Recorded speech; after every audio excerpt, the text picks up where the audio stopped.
M'dzina la Atate ndi la Mwana ndi la Mzimu Woyera. Amen.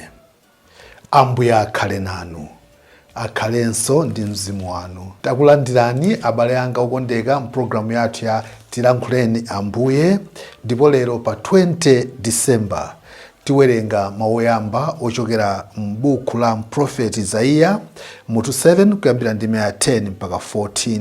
Amene akutiwerengera mawu oyamba ndi a Ezra Funani kuchokera ku St. Andrew Kagwa Parish mu Archdiocese ya Lilongwe. Ndipo uthenga wabwino ochokera pa Luka chapter 1 verses 26 to 38. Amene akutiwerengera mawu amthenga wabwino komanso kutigawira mawu ndi a Monsignor Patrick Tawale kuchokera ku St. Andrew Kagwa Parish mu Archdiocese ya Lilongwe. Mawu oyamba, mawu ambuku la mneneri Yesaya.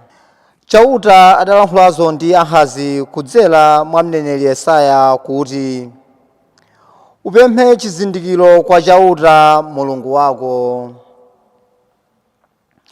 Chikhale chozama ngati manda kapena chachitali ngati mlengalenga.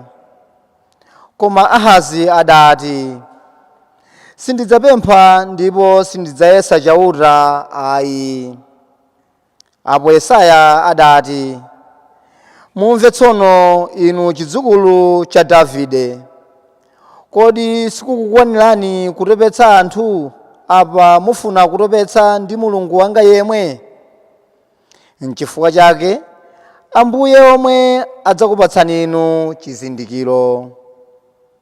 Onani, namwali uja watenga pathupi ndipo adzabala mwana wamwamuna. Mwanayo adzamutcha dzina lake Emanuele. Mawu a Ambuye. Tithokoze Mulungu. Ambuye akhale nanu, akhalenso ndi mzimu wanu.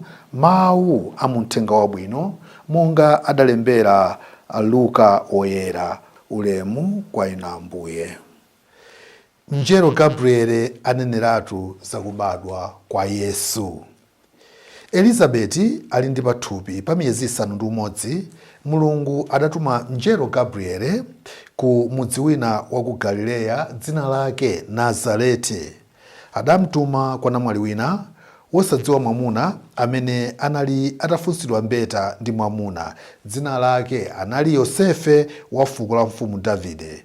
Namwaliyo dzina lake anali Mariya.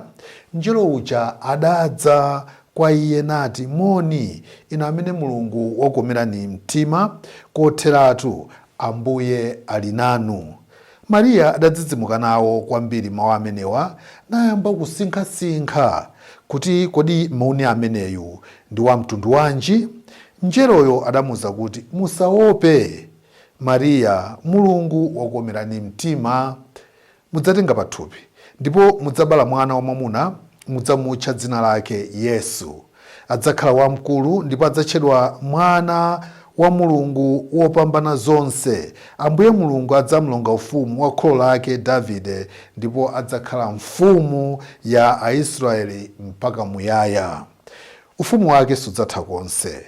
Koma Mariya adafunsa mngeloyo kuti zimenezi zidzachitika bwanji popeza kuti sindidziwa mwamuna.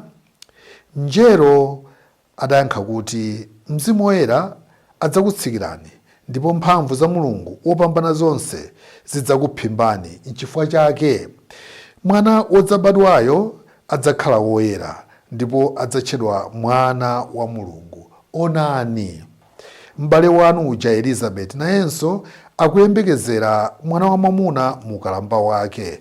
Anthu amati ngosabala, komabe uno ndi mwezi wake wachisanu ndi chimodzi. Pachatu palibe kanthu kosatheka ndi Mulungu.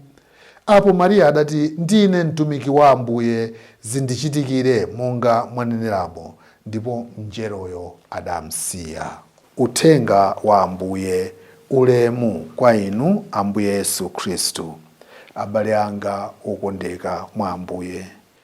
Abale anga okondeka mwa Ambuye. Kukhala ndi pakati pa Mzimu Woyera kosapeneka konse chinali chinthu chodabwitsa kwambiri kwa Mariya. Tisadakambe za anthu ena amene Mariyayo amamdziwa kuti kodi zimenezi nzoona kapena nzongolenga. Zodabwitsa ndithu, koma monga tamva muthenga wabwino tangowerengawu kuti zonse nzotheka ndi Mulungu. Ifenso pamwe wathu wa masiku onse pamakhala ndithu nthawi zina ife nkumadabwa kumapeneka kuti kodi zimenezi zingatheke, koma zimene adaona amayi Mariya zena kutilimbitsa mtima kuti izi nzotheka, koma poyamba tinokhala anthu achikhulupiriro mwa Mulungu, osati kudzilalira tokhayi.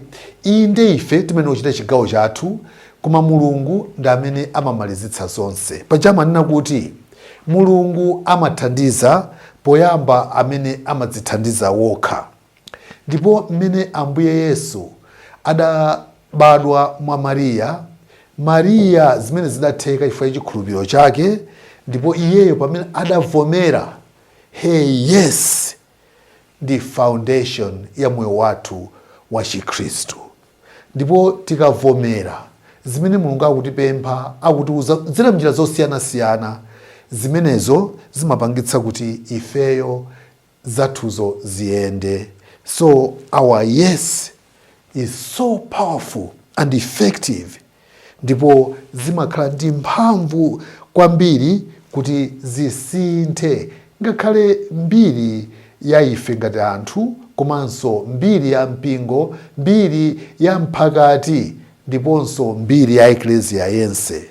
Ndipo ifeyo tikavomera, kuvomera kwathu sikopakamwa kokhayi, koma kuzioneka pa ntchito zathu za tsiku ndi tsiku. Ndipo lero tikuona kuti tikavomera ndi kuti talandira udindo wathuwo tiuvomere ndipo tiutsatire mokhulupirika. Tikavomera uthenga wa Mulungu, ifeyo tikudziwa kuti nthawi zonse tidzapambana. Tikavomera kufuna kwa Mulungu pa moyo wathu ndi pa moyo wa anzathuso, ndi kosapeneka konse tiyenera kutsimikizirana kuti zathu zidzatiyendera ndipo za mpingo zidzayenda. Tiyeni tipemphere kwa Mulungu kuti atipatse chikhulupiriro cholimba. Akatilankhula Mulungu, akatipempha Mulungu, tizitha kuvomera ndi mtima wathu wonse. Amen.